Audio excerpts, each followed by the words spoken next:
নফল ইবাদত বলবো, প্রতিদিনের 10-12 রাকাত সুন্নতে রাতেবা, যেগুলি ফরজের পরে নফল, কিন্তু সেগুলি নবী সাল্লাল্লাহু আলাইহি সাল্লামের সুন্নাত, যেগুলি নিয়মিত সুন্নাত ফরজ নামাজের আগে অথবা পরে। সুতরাং তার ইসলামিক পরিভাষায় সেটাকে, ফিকহার পরিভাষায় সুন্নাতে রাতেবা বলা হয়। আমাদের দেশের মানুষের ওটাকে একটু কি করে সুন্নাতে মুআক্কাদা বলে।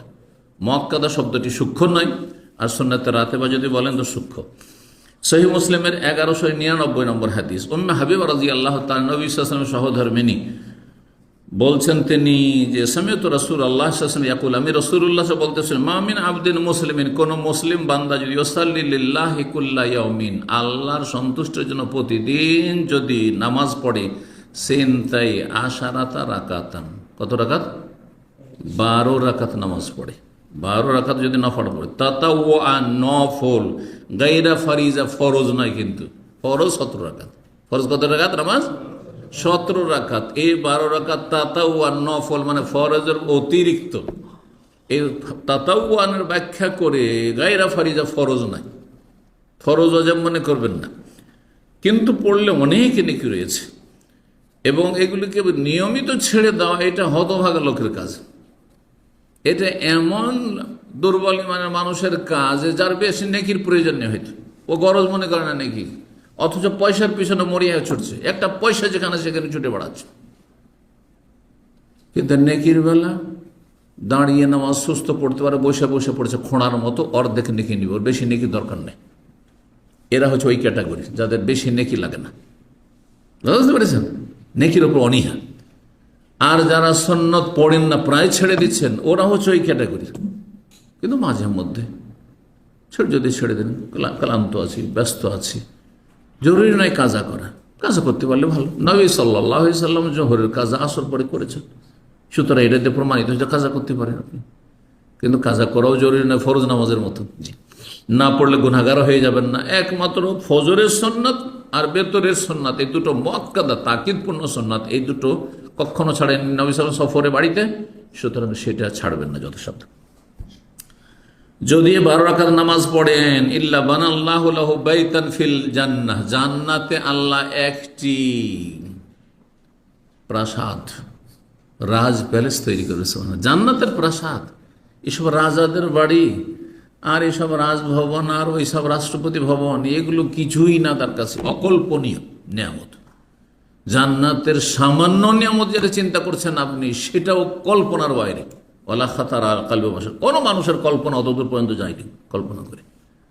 এইরকম আল্লাহ রাব্বুল আলামিন প্যালেস দেবেন জান্নাতের, স্পেশাল। কিসের জন্য? এই যে 12 রাকাত আপনি নিয়মিত পড়ার চেষ্টা করেছেন। 2 নম্বর নফল ইবাদত। আচ্ছা, তাহলে বুঝে নিলেন এই হাদিসে কত রাকাত এলো? দিনে রাতে 12 রাকাত। তাহলে জোহরের আগে কয় রাকাত হবে? 4 হবে। পরে কয় রাকাত হবে?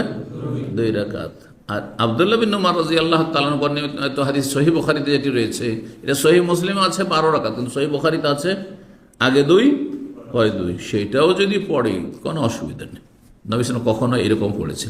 আবার তৃতীয় তরিকা হচ্ছে যে জোহরের আগেও 4 আর পরেও 4, এই ফজিলতটি নেন। উম্মে হাবিবা রাদিয়াল্লাহু তাআলা আনহা বর্ণনা করেছেন, কালা রাসূলুল্লাহ সাল্লাল্লাহু আলাইহি ওয়াসাল্লাম, রাসূলুল্লাহ সাল্লাল্লাহু আলাইহি ওয়াসাল্লাম বলেন, মান সাল্লা ক্বাবলা যুহরি আরবান ওয়া বাদাহা আরবান, কেউ যদি জোহরের আগে 4 পড়ে আর জোহরের ফরজের পরে 4 পড়ে, হারামাহুল্লাহু আলান নার, তাকে আল্লাহ জাহান্নামের উপর হারাম করে দিবেন। জাহান্নামের জন্য নিষিদ্ধ, হারাম মানে নিষিদ্ধ, যে একে তুমি জাহান্নামে নিতেই পারবে না, নিষিদ্ধ একবারে। আল্লাহু আকবার, কত বড় ফজিলত! মাত্র 2 রাকাত বাড়াইলেন। ওই যে জোহরের আগে 4 ছিল আর পরে কয় ছিল? 2 ছিল, ওটাকে আর 2 বাড়িয়ে দিলে 4 হয়ে গেল। এই দ্বিতীয় নফল মনে রাখবেন এবং আমলে চেষ্টা করবেন, বিশেষ করে যখন ফ্রি আছেন, ডিউটির সময় নেই। আবার অনেকে আছে কফিল আমাকে সুন্নাত পড়তে দেয় না। আমি জিজ্ঞাসা করি যে ডিউটির সময় না, ডিউটির বাইরে? তো ডিউটির সময়। তো ডিউটি করা আপনার ফরজ না সুন্নাত? আপনি বেতনে ডিউটি করা ফরজ, আর এই সুন্নাত পড়া হচ্ছে আপনার সুন্নাত নফল। তাহলে আপনি কফিলের ক্যাশ থেকে কেন আপনি সময় নেবেন? আপনার ক্যাশ থেকে সময় নেন, তাহাজ্জুদ পড়েন। রাত্রে তো ডিউটি নেই, তাহাজ্জুদ পড়েন, তখন কেন উঠছেন না? তখন ফজরে ওঠা মুশকিল হয়ে যাচ্ছে আপনার। ফজর ওঠার মতো ইমান তৈরি হয় না, খোঁড়া ইমান। কেন? দেখেন, যখন কফিলের মালিকের ডিউটি করছেন, আপনার কাছে কোনো কর্মচারী ডিউটি করছে, সেই জায়গায় রাখেন যে আপনি ধরেন মালিক, দেশে আপনি মালিক আর আপনার কিছু কর্মচারী আছে। তখন আসল হচ্ছে আপনার ডিউটি করা ফরজ, ডিউটির সময়টাতে। আর বাকি সুন্নত নফল পড়া নফল কাজ সে নিজের সময় পড়বে।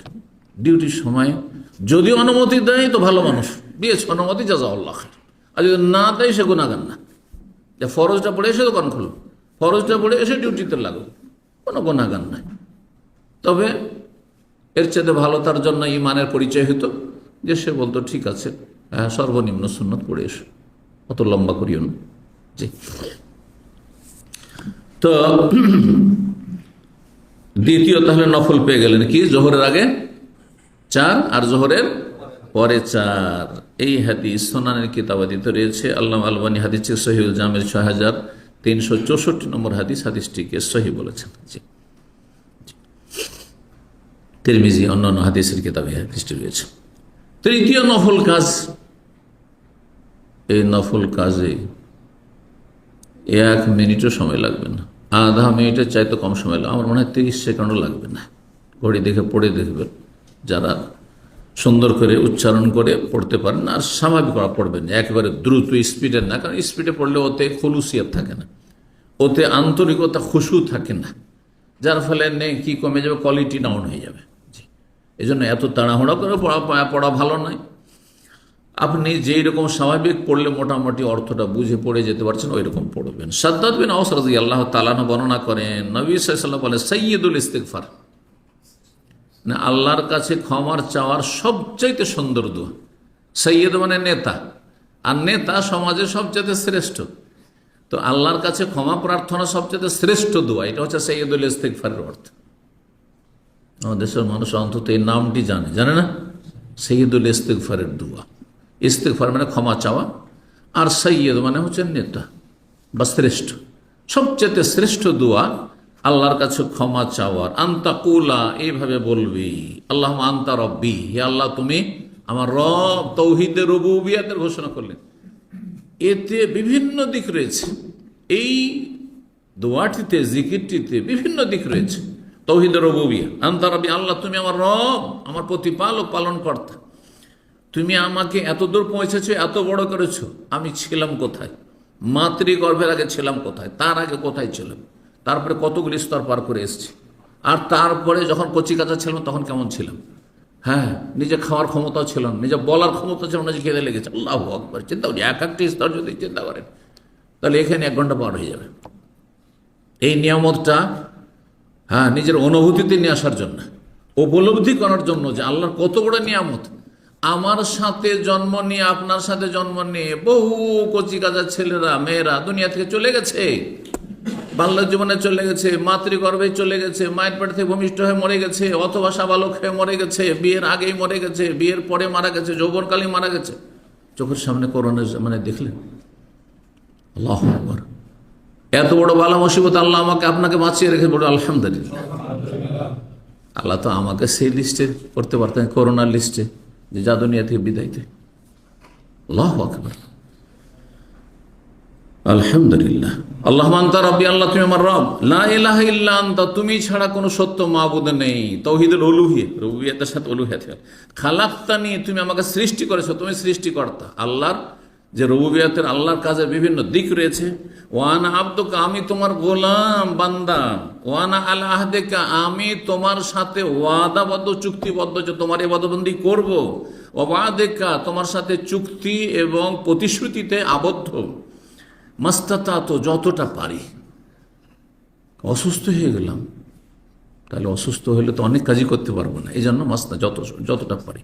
যতটা পারি মানে এই কথা বললাম মানে যে ফরজ আমি 17 রাকাত পারি না, 4 ওয়াক্ত নামাজ পড়তে পারছি, আল্লাহ ব্যাস হয়ে গেল, চলবে না? ফরজই চলবে না। আল্লাহ রমজান মাসে এতটি রোজা রাখতে, বাকি পারলাম না, মানে খিদা লাগছে বেশি, সেজন্য চলবে। কিন্তু অসুস্থ অন্য সময় রাখিও। সুস্থ হইলে না হতে মারা ধরবেন আল্লাহ রাব্বুল আলামিন, কারণ কাজা করার সময় পাননি আপনি। এই স্থায়ী রোগী, চলেন ফিদিয়ে দিয়ে দেন, ইন্না মা'আল উসরি ইউসরা, যেখানে কঠিন হয়েছে সেখানে আল্লাহ সহজ করে দিয়েছে।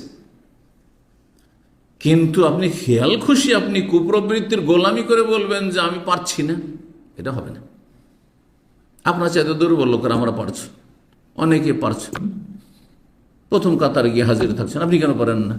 এত সুন্দর শরীরে 100 কেজি শরীর নিয়ে কেন পারবেন না? আপনি আপনি সুস্থ, বিভিন্ন রোগে জর্জরিত, তারপর আপনার চাইতে ভালো পড়ছে কি করে?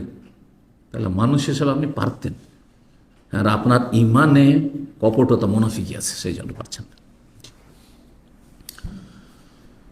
আউযু বিকা মিন শাররি মা সানাতু, আল্লাহ যা কিছু আমি পাপ টাপ করেছি সেসবের অনিষ্ট আছে, একটা বিপদ আপদ আছে, কুপ্রভাব আছে, সেসবের অনিষ্ট থেকে আমি আশ্রয় চাইছি। সবসময় আমাদের ভুল হচ্ছে, ভুল হলেই আপনি ভয় করবেন যে আমি যে গুনাহটা করলাম যদি আল্লাহ ধরে নেন এখন, এই যে অন্যায় কাজটা করলাম, রাস্তায় যেতে যেতে একটা গাড়ি ধাক্কা দিয়ে দেয় আমাকে, হ্যাঁ, যদি আমার গাড়িটা অ্যাক্সিডেন্ট হয়ে যায়, এই রকম কথাগুলি যদি চিন্তা করেন, আচ্ছা আমি এখানে একটা অন্যায় কাজ করলাম, এতে যদি আমার স্ত্রী খারাপ হয়ে যায়, আমার ছেলেগুলো অসৎ হয়ে যায়, মেয়েগুলো অসৎ হয়ে যায়, খারাপ হয়ে যায়, পরিণামটা আমার খারাপ হয়ে যায়, চাকরিটা আমার চলে যায়, আমি যে বেঈমানি করলাম, যে হারাম খেলাম, এদিকে হারাম খেলাম 10 টাকা, কিন্তু আমার চাকরিটাই চলে গেল, লাখ লাখ টাকা ছিল একটা বছরে চলে গেল আমার।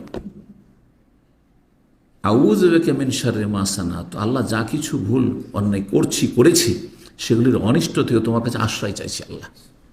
ও তোমার যেন ভুল নাই হয়, আর ভুল হইলে আল্লাহ তুমি ধরে নিও না, আল্লাহ মাফ করিয়ে দেবে, ছাড় দিও আল্লাহ, সংশোধনের সুযোগ দিও আল্লাহ।